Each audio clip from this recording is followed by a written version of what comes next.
Donc je dois prouver que si lambda, donc lambda, valeur propre de A de G, alors il faut que je démontre que lambda est plus petit ou égal que delta G. Donc lambda en principe, c'est un nombre complexe, et ça c'est le module de lambda.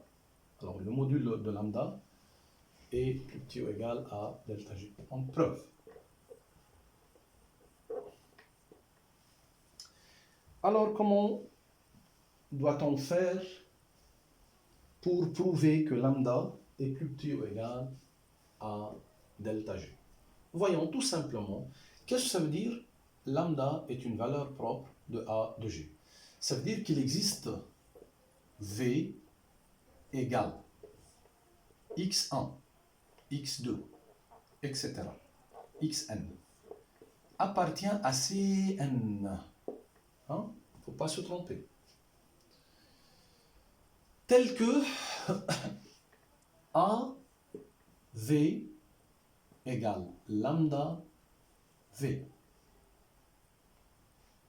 Ok, ça veut dire que ça c'est égal à lambda x1, lambda x2, etc.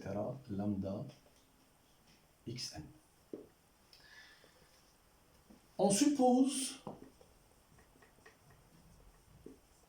que xi0, par exemple, est le max de xi entre 1 et n.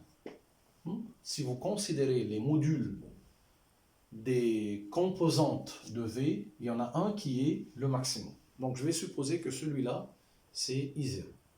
Alors je prends dans ce produit-là ce qui correspond à la ligne I0. Qu'est-ce que je vais avoir? Quand je fais ce produit-là, on a la somme de AI0, J, X, J allant de 1 jusqu'à N égale lambda X I0. Est-ce que vous êtes d'accord?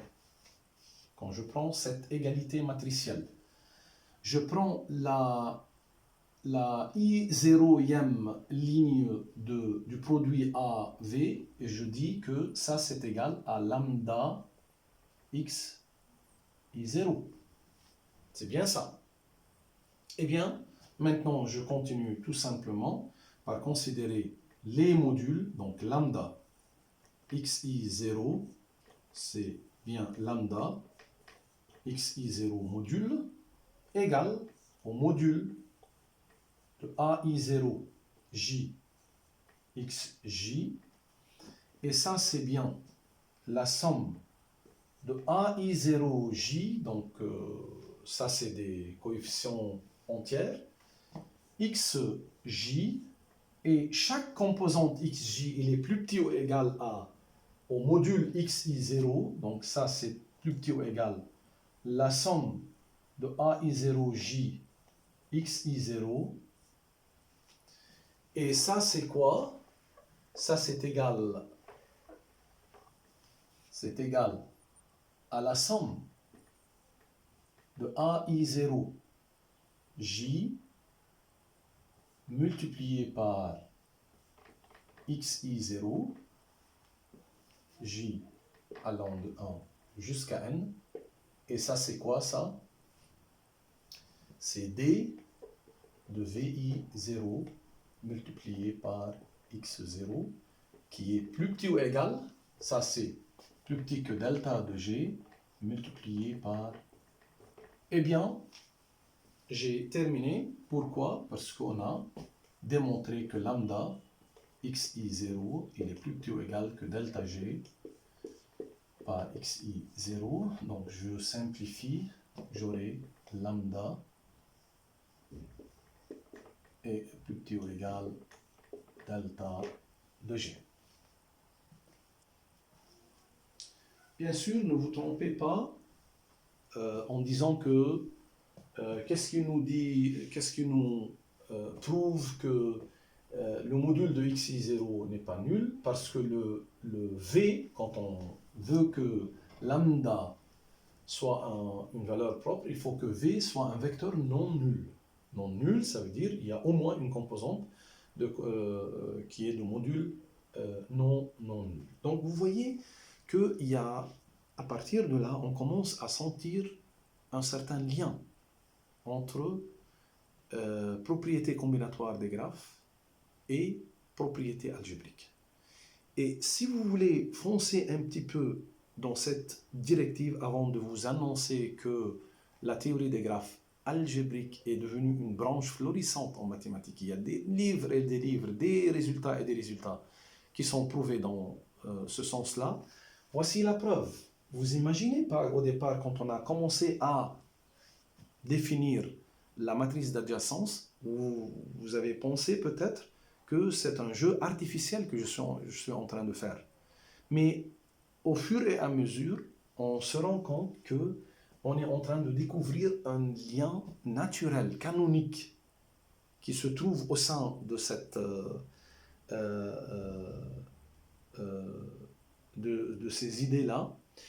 Et en plus, si vous voulez que je vous donne davantage la preuve que vraiment c'est un lien naturel, voyons ce que je vais vous dire maintenant.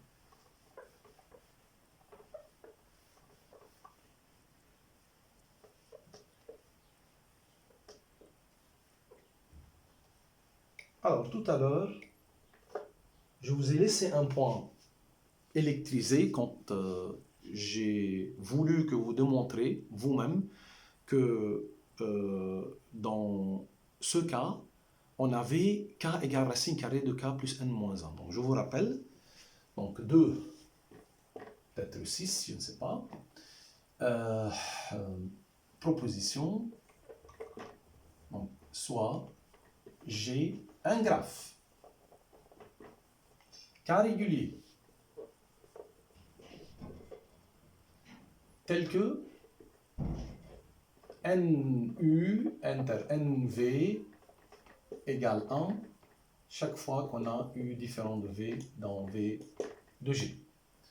Donc je prends V de G égale V1, etc. Vn. Et A égale A de G, B égale A au carré. Alors, dans ce cas-là, K est égal racine carrée de K plus N moins 1. Vous voyez comment je vais utiliser maintenant les notions de matrice pour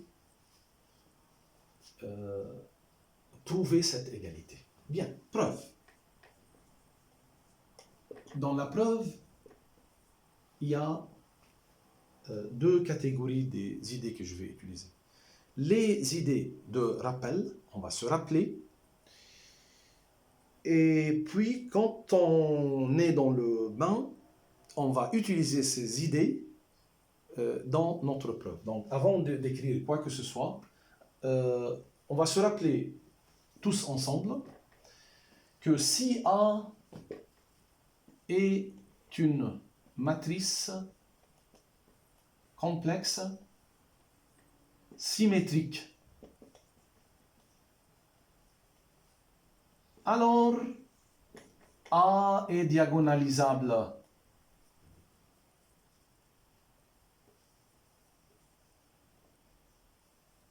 Hein?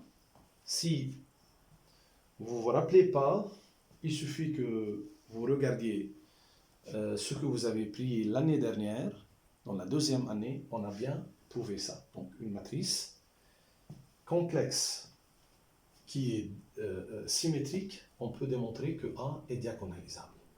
Et lorsque, dans le cas où A est diagonalisable, je peux avoir des choses. Mais avant, j'écris si lambda est une valeur propre de A.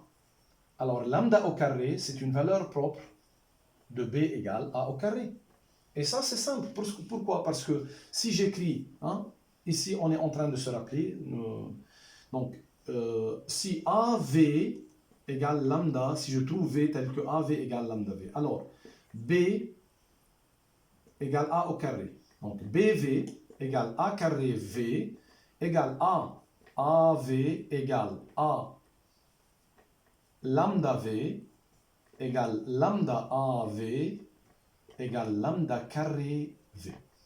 Donc si lambda est une valeur propre de A, alors lambda carré est une valeur propre de B égale A au carré.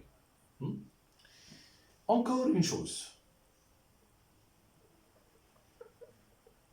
Maintenant, si A est diagonalisable, parce que en principe, le retour n'est pas permis. Quand je vais passer de B vers A, cela n'est plus permis. Je ne peux pas dire que si lambda est une valeur propre de B, alors racine de lambda est une valeur propre de A. Alors là, je vais vous dire une chose. C'est que si A est diagonalisable, alors A peut s'écrire dans une certaine base sous la forme lambda 1, lambda 2, etc. Lambda n, et ici c'est des zéros.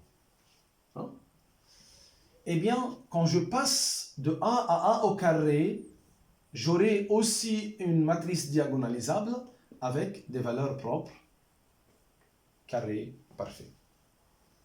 Alors, si j'ai par exemple un réel ici, dans les valeurs propres de B, alors certainement, ce réel doit être positif et son racine, c'est une valeur propre de A. Vous voyez? Donc, si on est en train de se rappeler, si lambda dans R, donc avant, si A est diagonalisable, etc. Maintenant, si lambda est une valeur propre,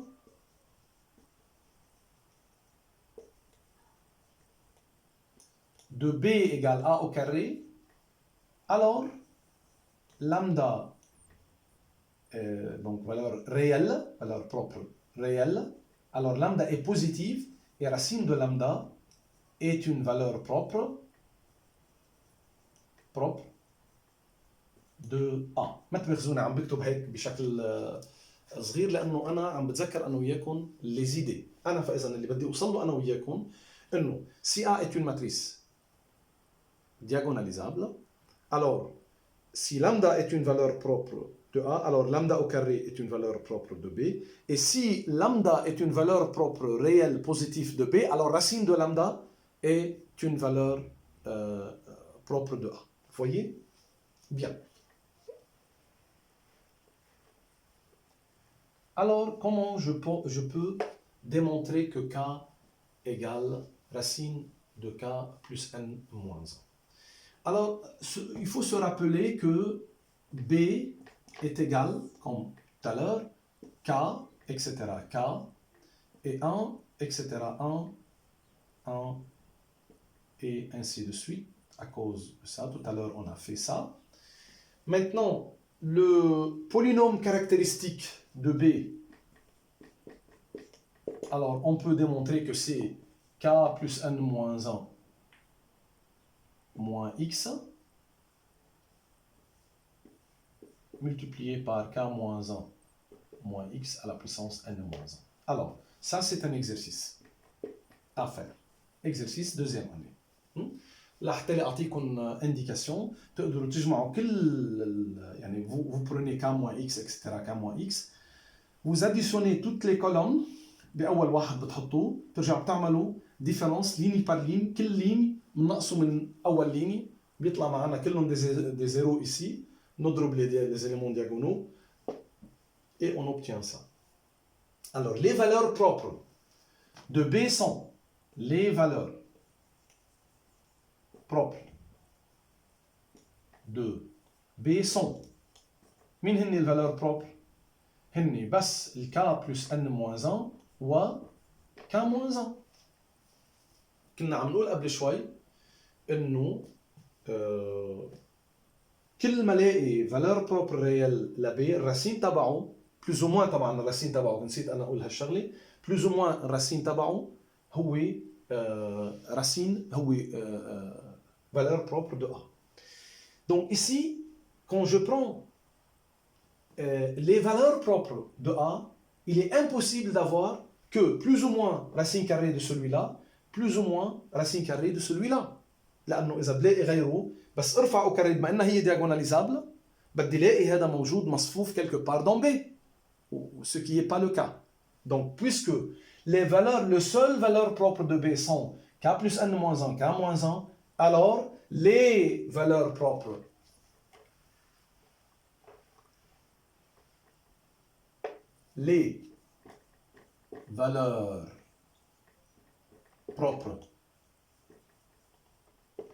possibles de A sont plus ou moins racine carrée de K plus N moins 1, plus ou moins.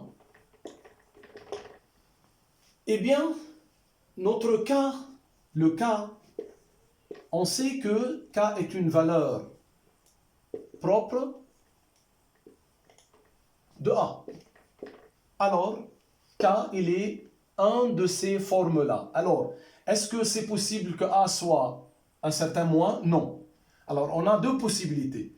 Alors, soit K égale racine de K moins 1, ce qui est impossible, parce que K, il est plus grand que K moins 1, qui est plus grand à son tour de racine de K moins 1, ça c'est impossible. Et il nous reste l'égalité qu'on cherche, K égale racine carrée de K plus N moins 1.